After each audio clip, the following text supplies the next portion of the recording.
Venons-en maintenant au dossier santé de ce journal. Il est consacré ce midi au sida. D'après Santé publique France, de moins en moins de personnes découvrent chaque année leur séropositivité, grâce notamment à l'efficacité des traitements préventifs comme la PrEP.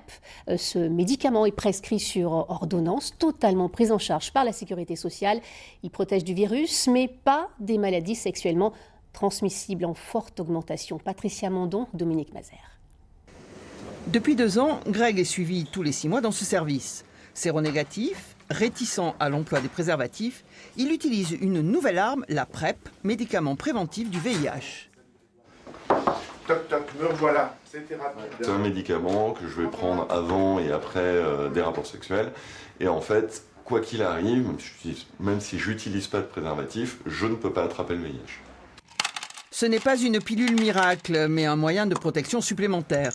Administrée au quotidien ou prise en cas de relations occasionnelles non protégées, le traitement s'adresse à un public ciblé. Ce sont les personnes à très haut risque de contracter le VIH, donc principalement les personnes ayant des relations sexuelles, les hommes ayant des relations sexuelles avec les hommes, dans un contexte de multipartenariat. Le Truvada, vous continuez à bien le tolérer ? Sans problème.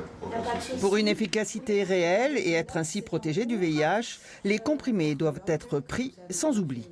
Les essais cliniques ont démontré une efficacité supérieure à 90% si on prend le traitement. La PrEP est une prise en charge globale. Si elle protège du VIH, l'abandon des préservatifs fait exploser le nombre des IST, infections sexuellement transmissibles, d'où un dépistage obligatoire. Ça ne préserve pas d'autres infections sexuellement transmissibles, dont effectivement la fréquence a augmenté depuis la PrEP, donc les chlamydia, les gonocoques, la syphilis, qu'on du coup doit dépister régulièrement, tous les 3 mois. 35 ans après, l'épidémie est toujours là. En Nouvelle-Aquitaine, plus de 1200 personnes seraient, sans le savoir, porteuses du VIH. Un éventail de solutions existe, du dépistage au préservatif. Il y a plein d'outils pour se protéger aujourd'hui du VIH.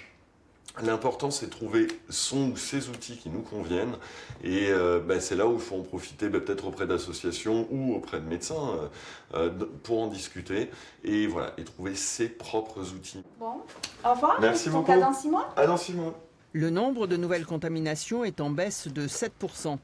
L'ONU-SIDA envisage l'éradication du VIH pour 2030. Alors justement, quelle place à la PrEP dans la stratégie d'élimination du VIH? On en parle avec notre invité, Dr Mojgan Essamfar, bonjour. Bonjour. Vous travaillez à Bordeaux au CHU Saint-André. C'est une méthode, on le voit, qui est très simple, qui est pourtant, elle donne de bons résultats et pourtant elle est peu utilisée. Oui, malheureusement pas très bien connue. Et cette méthode est prise en charge et la France a été un des premiers pays, si ce n'est le premier pays à l'avoir prise en charge en janvier 2016. Un traitement qui peut être pris par un seul comprimé par jour ou de manière séquentielle. Et oui, pas encore très bien connu du grand public. Avec peu d'effets secondaires? Très bien toléré, peu d'effets secondaires, que ce soit à petit, moyen ou long terme. Avec 4 ans de recul, nous n'avons pas encore noté d'effets secondaires entraînant l'arrêt du traitement. Alors, faut-il pour autant banaliser ce médicament? On sait que le préservatif est de moins en moins utilisé par les populations à risque notamment.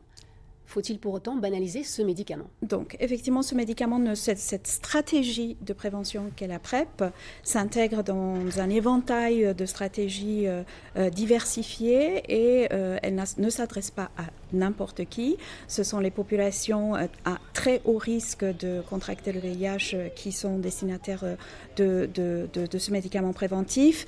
Et effectivement, ça ne protège pas d'autres infections sexuellement transmissibles. Donc, la PrEP n'est pas égale à l'exclusion du préservatif. Et on voit l'augmentation des maladies sexuellement transmissibles. Effectivement, on a noté une augmentation des infections à gonocoque de 50%, à moindre mesure la syphilis, le chlamydia, mais on estime qu'en dépistant fréquemment ces infections sexuellement transmissibles et en les traitant, on va pouvoir également réduire le réservoir et in fine réduire aussi l'incidence de ces infections sexuellement transmissibles. Voilà, donc l'épidémie est toujours là. Exactement, l'épidémie est toujours là, les chiffres montrent, et d'ailleurs c'est la raison pour laquelle en 2016, la ministre Marisol Touraine a bien voulu mettre en place cette stratégie novatrice et supplémentaire de prévention, parce qu'on constatait que le nombre de nouvelles infections chaque année ne fléchissait pas jusque-là, de l'ordre de entre 6 000 et 7 000 nouveaux cas par an en France. Donc la sensibilisation continue.